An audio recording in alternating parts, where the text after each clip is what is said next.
तो भारत ने खुद ही बुलेट ट्रेन बनाने की शुरुआत क्या कर दी। अब तो जापान की कंपनियां भारत से बुलेट ट्रेन के प्रोजेक्ट को लेने के लिए हाथ फैला रही हैं। दरअसल हाल ही में भारत के रेल मिनिस्टर अश्विनी वैष्णव ने खुद भारत में इंडिजिनियसली बुलेट ट्रेन बनाने का डिसीजन लिया है, क्योंकि अभी तक मुंबई और अहमदाबाद के बीच जो बुलेट ट्रेन चलाई जानी है उसे हम जापान से खरीदने वाले हैं। लेकिन जापान ने अचानक से इसकी कीमत इतनी ज्यादा बढ़ा दी कि यह हमारे लिए काफी ज्यादा कॉस्ट एक्सपेंसिव लग रहा है। लेकिन जापान की बुलेट ट्रेन बनाने वाली कंपनियों के द्वारा इसकी कीमत को भारत के लिए महंगा करना उन पर कितना भारी पड़ सकता था, शायद जापान ने यह सोचा भी नहीं था।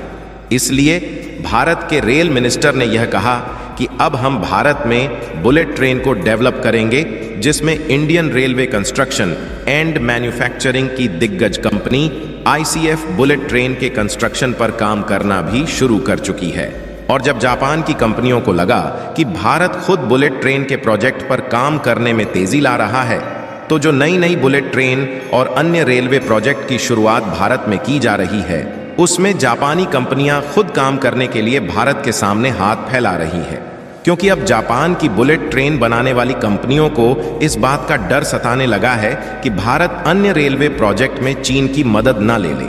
और यदि हम ऐसा करते हैं तो बुलेट ट्रेन को बहुत ही जल्द और कम इन्वेस्टमेंट में दौड़ा सकते हैं। लेकिन हम सिक्योरिटी पर्पज के कारण चीन से दूर हटे हुए हैं। पूरी अपडेट क्या है इस वीडियो में समझते हैं। लेकिन आगे बढ़ने से पहले जापान की बुलेट ट्रेन बनाने वाली कंपनियां दोबारा से भारत के सामने झुकती हुई दिखाई दे रही है, उसके लिए वीडियो को एक लाइक करके चैनल को सब्सक्राइब जरूर कर लीजिए, क्योंकि यह आपके लिए 1 सेकंड का काम है, लेकिन इससे हमारी काफी बड़ी मदद होती है। दरअसल भारत ने साल 2019 में बुलेट ट्रेन दौड़ाने का सपना देखा था, और उस समय यह डिसीजन लिया गया था कि साल 2026 तक मुंबई और अहमदाबाद के बीच हाई स्पीड रेल प्रोजेक्ट को तैयार कर लिया जाएगा, जिसमें 250 किलोमीटर प्रति घंटे की रफ्तार से बुलेट ट्रेन दौड़ाई जाएगी, ताकि मुंबई और अहमदाबाद के बीच जो यात्रा का समय है वह लगभग आधा हो सके। लेकिन इस प्रोजेक्ट पर जिस तरीके से काम चल रहा है, यह प्रोजेक्ट कुछ ज्यादा ही डिले हो चुका है, और शायद भारत की कंपनियां अकेले इस प्रोजेक्ट पर काम करती तो और जल्द ही यह पूरा हो सकता था। लेकिन हमारे पास बुलेट ट्रेन बनाने की टेक्नोलॉजी ना होने के कारण हमने इसमें जापान की मदद ली,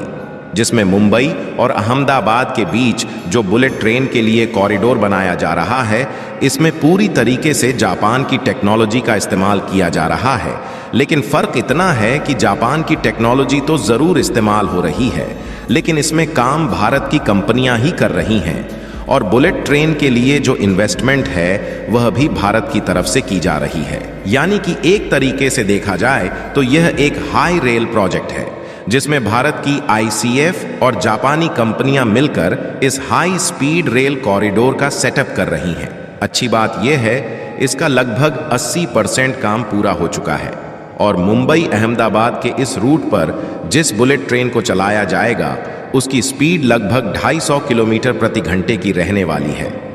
लेकिन जापानी कंपनियां भारत की मजबूरी का फायदा उठाकर इसके लिए कुछ ज्यादा ही कीमत वसूलने की कोशिश कर रही हैं, और जापान की बुलेट ट्रेन बनाने वाली कंपनी हिताची और कावासाकी का कहना है कि एक बुलेट ट्रेन के लिए इंडियन रेलवे से 460 करोड़ रुपए लेंगे, जबकि इंडियन रेलवे यह नहीं चाहती कि इस तरीके के बुलेट ट्रेन के लिए केवल कुछ टेक्नोलॉजी न होने के कारण हमसे ज्यादा कीमत वसूली जाए। लेकिन जापानी कंपनियों को शायद इस बात का अंदाजा नहीं है कि वह भारत के लिए बुलेट ट्रेन को महंगी करके अपने आप का कितना बड़ा नुकसान कर बैठी है, क्योंकि जापान की बुलेट ट्रेन हमारे लिए महंगी पड़ जाने के कारण इंडियन रेलवे की दिग्गज कंस्ट्रक्शन कंपनी मानी जाने वाली ICF ने बुलेट ट्रेन को बनाने के काम पर तेजी कर दी, जिससे जापान की बुलेट ट्रेन बनाने वाली हिताची और कावासाकी को लगा कि उनका काफी बड़ा नुकसान होने जा रहा है, और भारत में अहमदाबाद और मुंबई के बीच बुलेट ट्रेन वाला प्रोजेक्ट उनके हाथ से निकलने वाला है।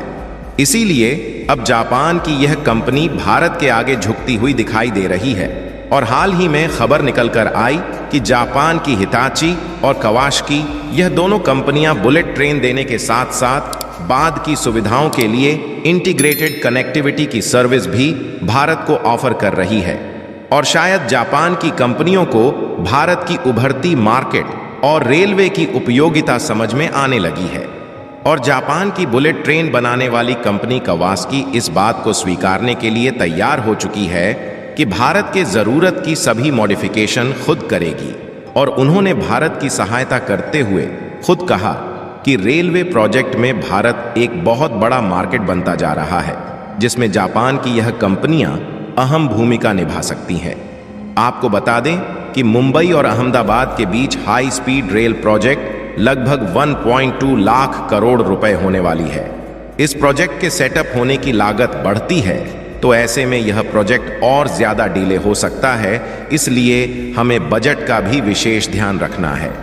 फिलहाल इस समय जापान की हिताची, कवासकी और इंडियन रेलवे के बीच अभी भी नेगोशिएशन चल रहा है कि जापान की टेक्नोलॉजी कहां पर इस्तेमाल की जाएगी और कहां पर इसमें इंडिजिनाइजेशन रहेगा।